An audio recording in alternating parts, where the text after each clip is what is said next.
Hi, everyone, and welcome to the third episode of Essential Bytes. For this session, we're actually joined by our colleague Liz, who is part of Tembo Group, which is our social impact advisory arm. So I'll hand it over to Liz just to introduce herself. Hey guys, thanks for having me. Super excited to be here. My name is Liz. I've been with APCO since January when we were acquired, and have been working in the social impact consulting space really for the past decade or so, working across sectors and issue areas, helping foundations and nonprofits and corporates really think about how they engage with the world and create stronger programs. So excited to be here and talk with you guys. Welcome, Liz. Thanks. Great to have you, Liz. Thanks. Yeah, thanks, Liz. So as you probably guessed, today we'll be talking about social impact and that blend of strategic development and communications. So I think with that, we could probably just dive right in. So the first question that we have is, over the last several years, I think we've seen more companies and organizations focus on their societal impact and their role in their communities. And the line between sort of strategic program development and communications planning has become blurred. So I would love to get your take on that evolution and what that's looked like, and how you've kind of seen that work over the past couple of years, I guess. Yeah, a really interesting question. And I think a couple ways about this. I think from the corporate perspective and thinking about particularly, CSR programming and social impact programming in that way, it's always been interconnected with comms. There's always been a lot of times these departments and programs are, out of comms departments and marketing departments, as we know, but they've been sort of in service of being able to tell a brand story that isn't necessarily always connected to the core business having positive impacts in the world. I think what we've seen more in the past, particularly in the past few years and over the past decade, is that you can't just be sort of saying out of your comms department that, we're a good company and we, stand for sustainability and social impact, just because maybe you have a couple of CSR programs or grants that are going to hospitals in certain communities where you work and live, if at the same time your core business is just fundamentally at odds with your social impact. So that's kind of the way I think we're seeing more of that merger, where companies are just understanding you have to have, more of a direct connection between your impact in the world, your programs from core practices, core businesses, and your CSR needs to be better aligned with those core businesses. And then the comms need to all be integrated as part of that, as part of your whole holistic story. So I think from a corporate perspective, that's kind of the way I've been seeing it happening. Yeah, I mean, I agree with that, especially because even in the past, 6 years or so, and I'm thinking back to like when I first sort of started working in this space, it was oftentimes really born out of the like comms department, where these like the desire to talk about these programs came from. But I think what companies and communicators and practitioners have realized is it's not solely about communicating. There has to be the might behind it, and the work put into like the actual program development too. Yeah, it's like living your truth, right? Making sure that authenticity is woven through, and even with COVID, of course, the spotlight is on a lot of these companies. But like you said, you've seen this change. I think that it's slowly been growing and swelling, and companies have been realizing, like both of you said, like, all right, that like we can talk about this, but do we truly live this every day internally? Yeah. So, yeah.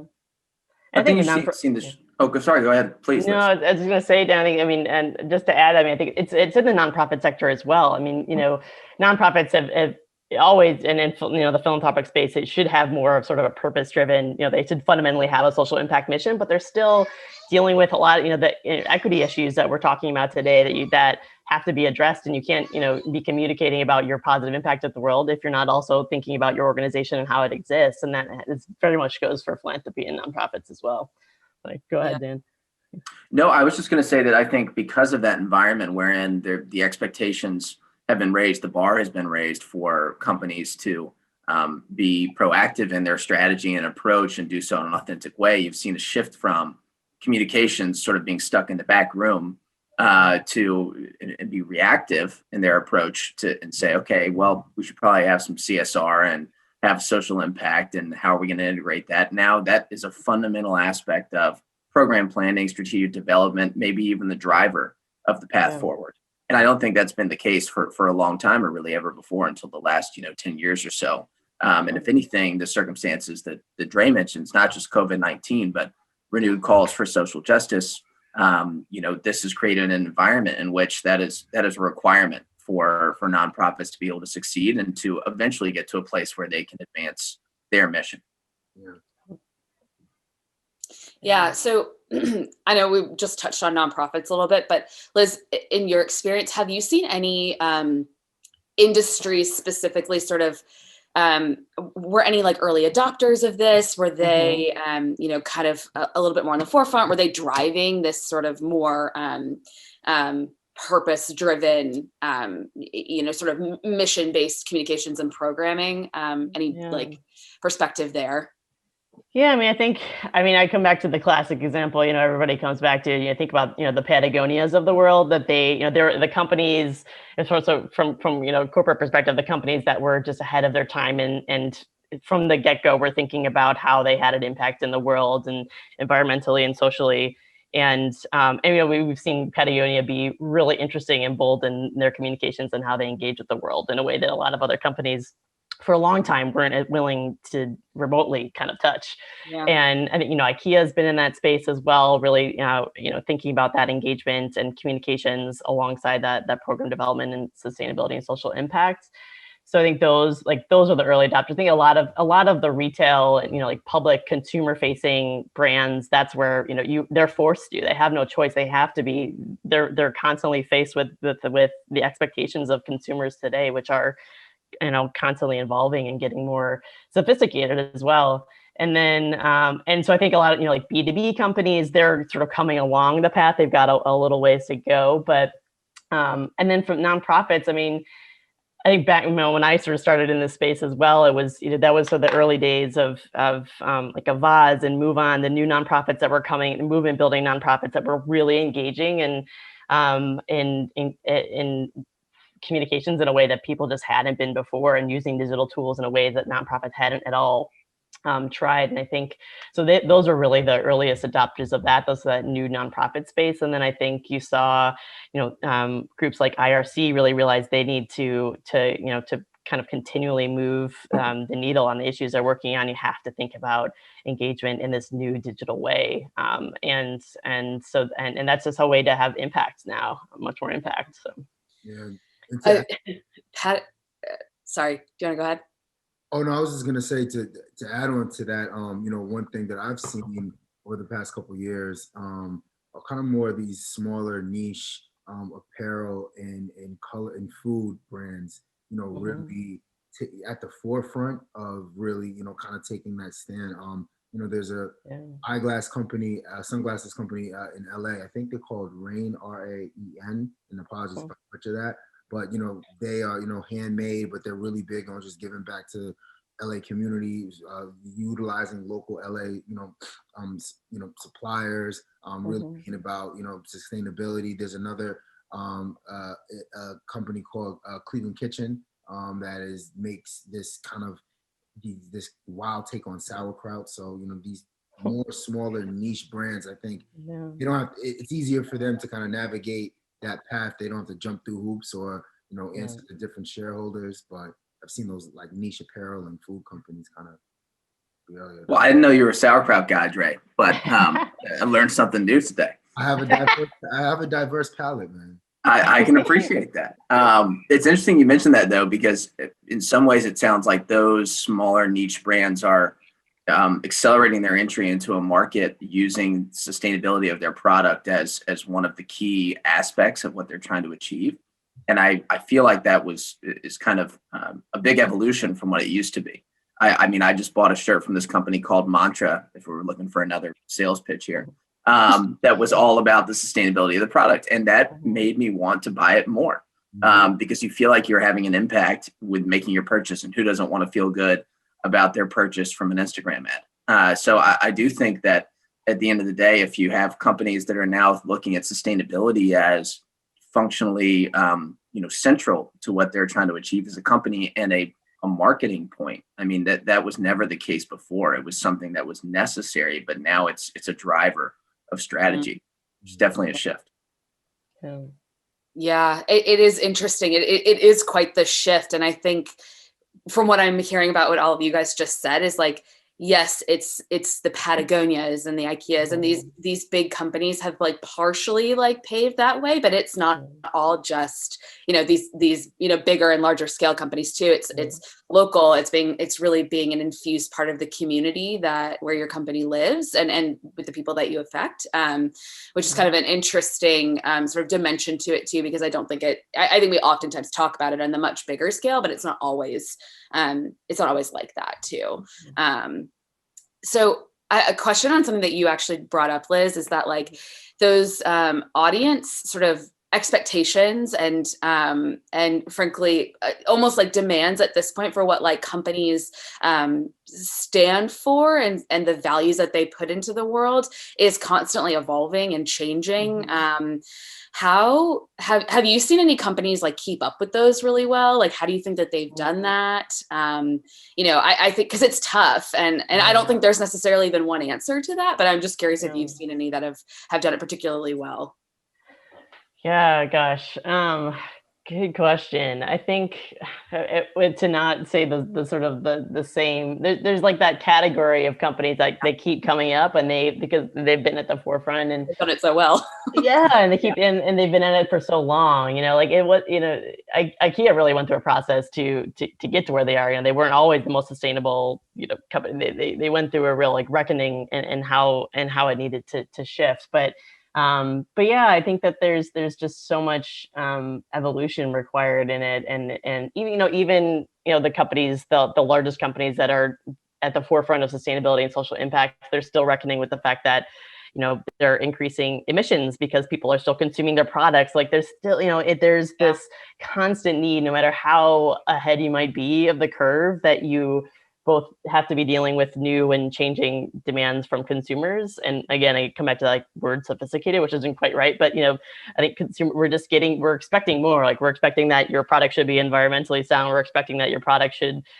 be made by fair labor, and that people, making those products should be paid living wages, and everybody in the supply chain should be paid living wages, and things like this that are just becoming more the norm. And then you're also companies are also just faced with the climate change and the fact that you have no choice if you want to be thriving and just exist as a company and have a place to sell your products or your services. You have to address your environmental impacts. So yeah, it's not, I don't have specific, but that's kind of the way I think like, even if you're at the forefront, you have to keep pushing the boundaries of that and improving. Yeah, I don't think there's like one way to do it either, right? Because expectations are always evolving and like the environment that they're operating in is evolving. So there's a lot of like factors to deal with, and like and I know that we keep going back to like the Patagonias and there's a reason, right? Like they've done it so well, but it's always what kind of fascinated me about that Warnwear, I don't even want to call it campaign, but like value that they have, where they're like, we don't actually want you to come in and like buy a new jacket. We'll repair the jacket so that you keep using it, because that's the point of this product, is that it has longevity and it like lowers your environmental impact and ours and all of that, which is just so interesting, because it's almost like a contradiction to what like sales, ultimately is and definitely once was. I think it's why people recognize them so much for doing that kind of work. So anyways, I'm curious, do you guys think that like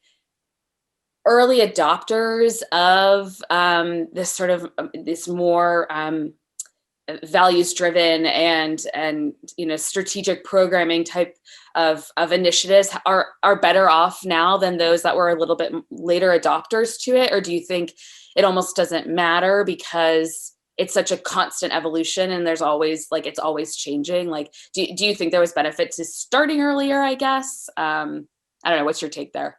I would say that you have a leg up in that, it's already integrated to your strategy. And so the tactics that you use to continue to build on that and address this, increasing and rising social consciousness and acknowledgement of climate change and the importance of sustainability, right off the bat, you're there. But at the same time, all it takes is one campaign to really, for people to think of you in a different light as an organization.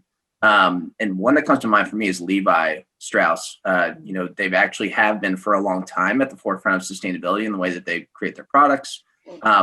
Being based in San Francisco, they've also been a huge advocate for LGBTQ rights. And so they have a long history of being on the forefront of these issues. But most recently, a campaign that stood out to me was similar to Patagonia. There's reselling clothes that folks have worn. Basically, you can return your Levi's and then they're reselling those. So creating like this endless supply chain. Obviously washing them first. But I think the perspective there is, there's always a new spin on what they're doing to make their product sustainable and to make you feel like you're a part of a community. And so even if you hadn't thought about, Levi's twice in a while, that kind of campaign can make the difference in how people view you, especially when you couple that with a really strong social engagement strategy, I think as Liz said earlier. Yeah. I think and it's similar too. Sorry, go ahead, Andre. Oh no, I said I think H&M kind of does something similar too, where you can bring in, I think, some of your older clothes or they kind of they fumigate and then reuse. I really love how we're clarifying that, like, they clean them. Clean them, guys. Don't worry. They clean them. We wouldn't steer you wrong. Yeah. No, I think that's right. I think that there's, we're seeing through the pandemic, companies that are continuing to thrive in this moment are those that were already, treating their employees well, and they were already, they had health insurance and support for their employees, and they had stronger supply chains as a result. So those that were just kind of had at their core, taking care of their people, taking care of the communities where they live and work, and thinking about the environment, they're ahead of this, and you're more nimble as an organization, right? And that when you're thinking about these sort of things, and you're constantly thinking about the world around you because you have to adapt to that. And so I think that we're seeing that now. And I don't have the figures in front of me, but there's definitely stats out there that are speaking to the companies that are kind of surviving through this right now. And there is that support around those that. And we're seeing that are that have been more purpose driven and actually live that, and like you're saying, Andre, actually they back that up authentically, and then we're seeing investors that are now sort of seeing, okay, like, guess we want more of that. So they're really pushing their companies to in ESG and to work more in that sort of social impact, environmental impact way. One thing that you just said, sorry, Nicole, just one thing that Liz just said resonated with me was, and I hadn't thought about it before, but if you have had this strategy and focus on corporate social responsibility integrated into your strategy as a company for a long time, it gives you the credibility to play in different issue areas. And so to be a part authentically of conversations around, public health and social justice, you have that credibility among consumers and say, oh, well, Patagonia has been there forever. This is obviously a central part of their philosophy. And then other companies that sort of tried to wade in after not having that same focus, maybe it seems kind of ham-handed, or they're trying to capitalize on the moment, be opportunistic. So I do think, to Liz's point, if you have that integration for a long time, if you are one of those early adopters, you have a leg up, and that you're able to authentically enter a conversation and be, consumers will be receptive to your position on an issue. Yeah. And I think, if I were to summarize everything that everyone just said, though, it's got to be authentic to your values as a company. And we've talked about that before. And I think it's something that we talk to our clients about all the time. It can't be a bandwagon moment. It has to be something that you live out in everything that you do. And that's why you're able to be nimble. That's why you're able to play in several issue areas. It's why you're able to have credible conversations, because it is part of who you are as a company. Yeah, that authenticity has to be paramount for that to be woven throughout your fabric of your company. Plug for Levi Strauss and Patagonia.